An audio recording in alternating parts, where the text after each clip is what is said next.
ये ऐसा मालूम चल रहा है जैसे आपको संविधान की चिंता नहीं। अभी ये सवाल ये है कि देश में संविधान को बचाए कैसा जाए, और जो दल संविधान को बचाने के लिए खड़ा होगा, बिहार के तमाम दलित समाज उसके साथ खड़े रहेंगे। जब दलित समाज खड़ा हो जाएगा इस देश में, तो ललटेन जलेगा कि बुझेगा?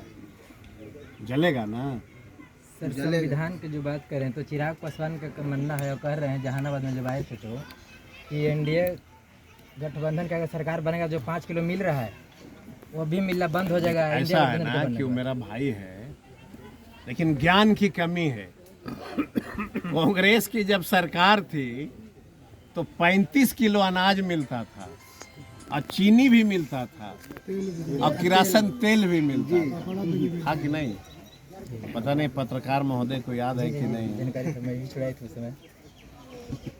तो 5 किलो जो दलितों को अनाज देते हैं, उसके घर की आबादी गरीब को देखिएगा।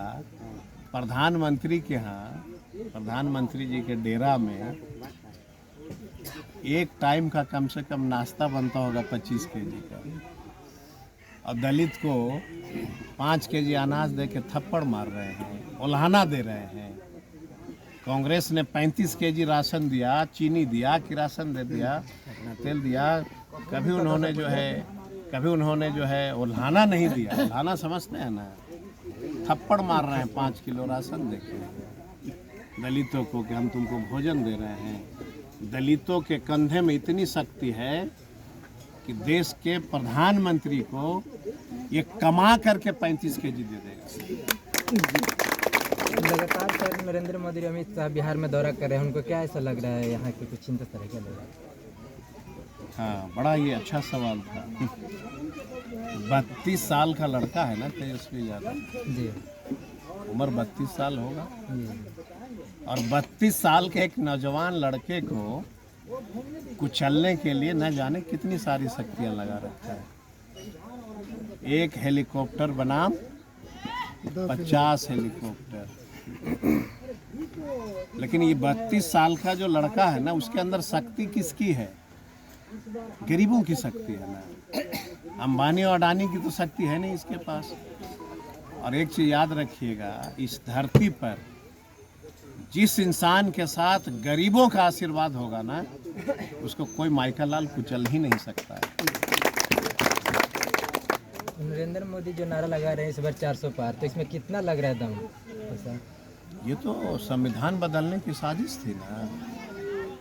सदन तो सरकार एक एमपी ज़्यादा हो जाएगा तो बनेगा।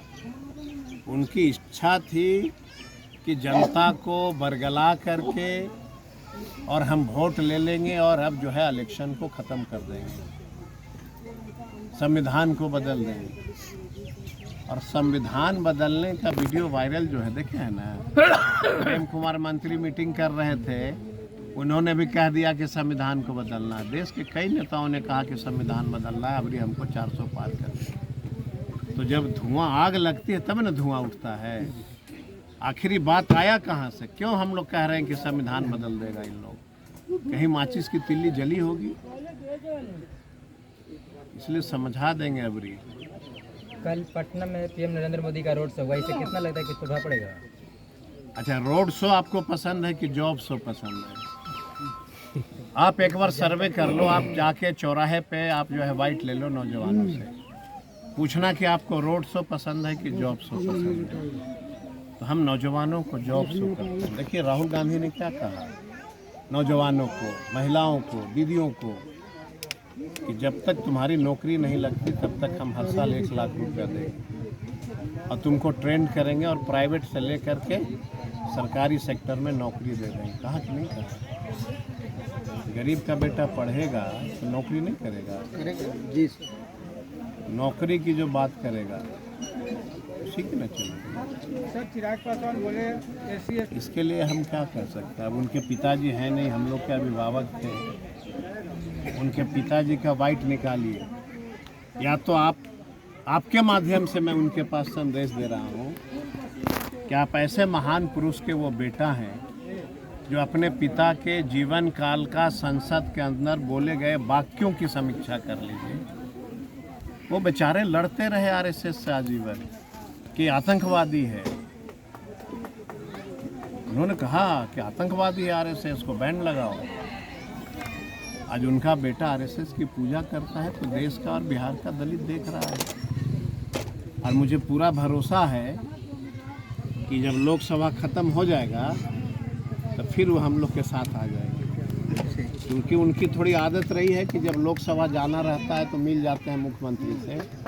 और देखिए 4 को रिजल्ट आएगा और 5 तारीख से अगर मुख्यमंत्री को नहीं गाली देना शुरू किए तो आप जो कहिए सो। तो जहानाबाद में लड़ाई कोई रहेगा तभी ना मत की बात होगी। जब तमाम पासवान समाज, रविदास, चौधरी, धोबी, बढ़ी, नौआ, लोहार सब एक साथ हो गए, हम लोग एक तरफा लड़ाई।